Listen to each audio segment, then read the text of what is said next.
We will have high standards here, and we will fulfill those standards.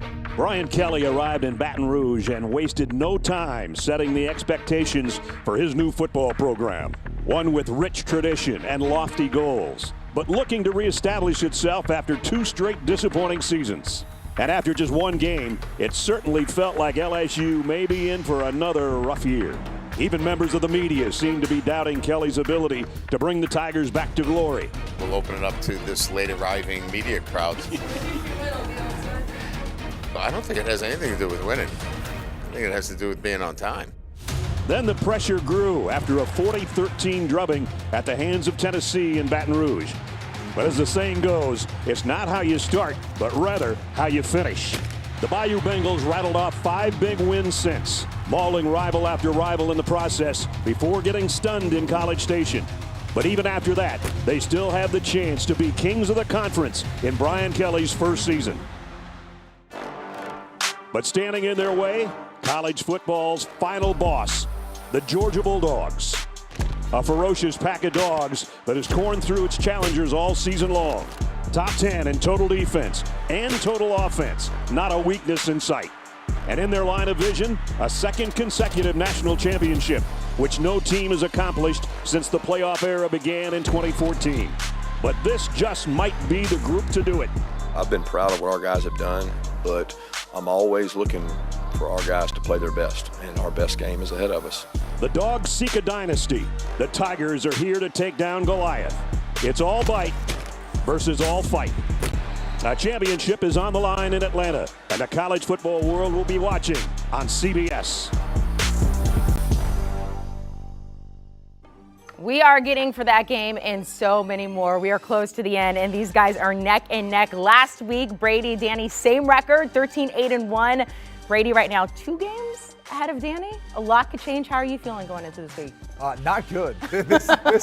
This week, looking at these games and matchups, I think you really can make a case as far as betting against the spread for both sides of these games. It's going to be fascinating because I'll tell you right now, I think there's going to be a lot of differences. Yeah. I've not heard your picks yet, but there are, from overhearing you two talking, a lot of differences. I am just relieved. I was just doing the math. I think either one of us could go over and still be over 500 for the year. So, that pressure is off of us. Okay, so that's good. We're going to see. I don't know when we're ending this, by the way. I'm going to get that answer by the end of the show. Let's start with the SEC Championship on CBS. We have known these two teams are going to be facing off for a while right now. LSU going up against the #1 team in the country, the Georgia Bulldogs. One of the biggest numbers you will see when it comes to the spread. Georgia favored by 17.5 in this one. The total is 51.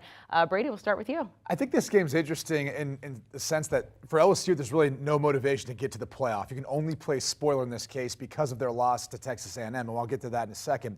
For Georgia, even with a loss, they're still going to make it into the college football playoff. So you have to wonder how that maybe factors into if they are up in this game, especially by a few scores. How long do they keep the starters in, or do they look to try to rest and conserve guys?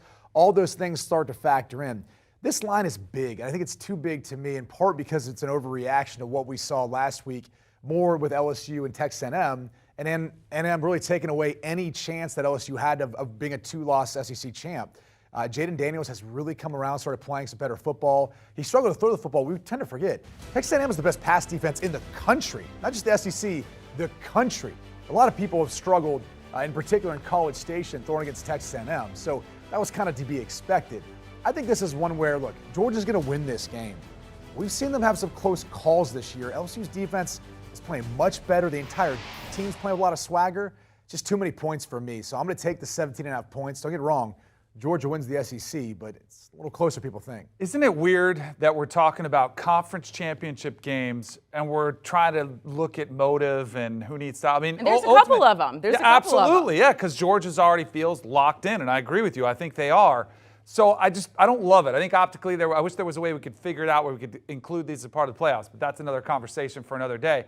I'm actually going to go ahead and lay the points here with the Georgia Bulldogs. I mean, this is a team that when they're laser focused, which again, it is a little bit of a question mark, at their best, I don't think LSU is even close. Now, if you get a performance out of Harold Perkins Jr., who pretty much took over that Arkansas game and won it, or if you get a performance out of Jaden Daniels like you got against Alabama, then yeah, they could be in this game.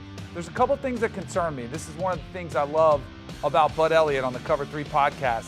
he's all in the insider information. Jaden Daniels seen with a walking boot this week, missing some practice time. I'm curious about his health. And remember, this was supposed to be, it opened around 13.5, 14 points, and it's gone up, I think, because of those questions around Jaden Daniels' health specifically. If he's not 100%, a quarterback who utilizes his legs and is going to have to in this game, I think that's a massive concern, and Georgia can go out there, kind of control the game from start to finish. Their defense should be able to shut down LSU's offense, run the ball, kind of a conservative win. But even still, I think I could see them winning by 3 touchdowns, going away, starting to look ahead towards the playoffs. And I do think the incentive for them to be able to pick where they play is still enough to get them out there. Remember, LSU has given up 41 sacks this year. I mean, that's a big mismatch between that Georgia defensive front and that LSU offensive line. So if Jaden Daniels is not mobile, worries me a little bit about my pick. But again, I think if you watch Georgia win this game by 2 touchdowns, you say that's a solid win. We tend to forget, like, they played Missouri close this year. It's Kentucky, they only beat by 10. Yeah. I mean, you could easily see them saying, like, let's pump the brakes. Let's just make sure we get this win. By the way, I like the over of this one, too. I kept trying to imagine how I saw this game playing out. 28-24, 28-21, somewhere in that ballpark, which that would obviously hit the under in that case. But I think it's going to be just over that number of 51, 51 and a half, whatever the number's at. Really quickly, and we'll see how the next couple games go for LSU, though. Great on Brian Kelly, first year there. No, you got to give him an A+.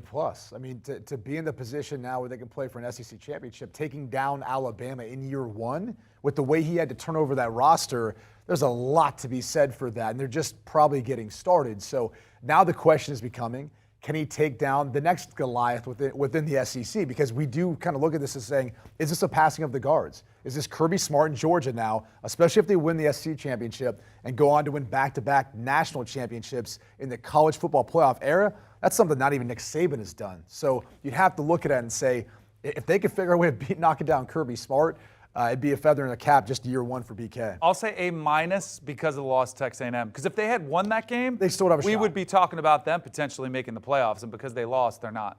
Still an A overall. I put that in the A range, but I don't really know the difference between a plus and minus, y'all. Okay, here, SEC Championship. It's going to be interesting. Can we get the best version of LSU? What about Jaden Daniels there? Saturday, going down the SEC Championship, 4 Eastern. Check it out. Do you want a sports network that delivers everything that matters about the game? The highlights, the picks, the instant analysis. No yelling, no fake debates, no politics. Hit the subscribe button and never miss a moment.